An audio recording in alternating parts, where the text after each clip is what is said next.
Sa ibang balita, 3 arestado matapos silang pagnakawan umano ang isang tindahan ng kamera sa Quiapo, Maynila. Ang ikinagulat ng biktima, maging ang kanyang inaanak ay kakuntsaba umano ng mga suspect.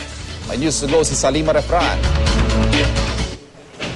Sa mga litratong ito sa Facebook, nagsimulang magduda si Lenny sa kanyang sales lading si Rona.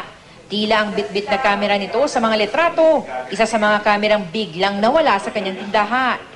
Ilang buwan na kasing kulang ang perang pumapasok sa kanilang buy and sell store sa Quiapo, habang patuloy namang nawawala ang kanilang mga binibentang mga kamera. Ang kabuoang halaga, nasa 1.5 hanggang 2 milyong piso na. Chinek nila yung serial number ng lente at saka yung camera, which is no i-check sa computer namin. Sir, thank you. Salamat. Nag-meet yung serial number. Pero laking gulat ni Lenny na pati palang inaanak niya sa binyag na si MM kasabwat umano sa pagnanakaw sa kanya. Sa isinagawa nilang pag-iimbestiga, nakuha kay MM at Rona ang 2 video camera, 1 camera flash at 2 camera bags. Sa follow-up naman sa kasabwat umanong si June, nakuha ang 2 DSLR camera. During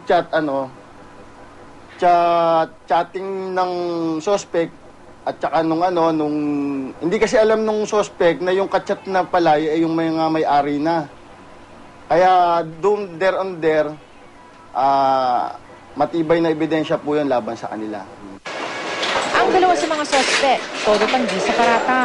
Dahil wala po kong aminin na kumukuha po ako, wala po akong alam doon. Kahit tanongin niyo po sila.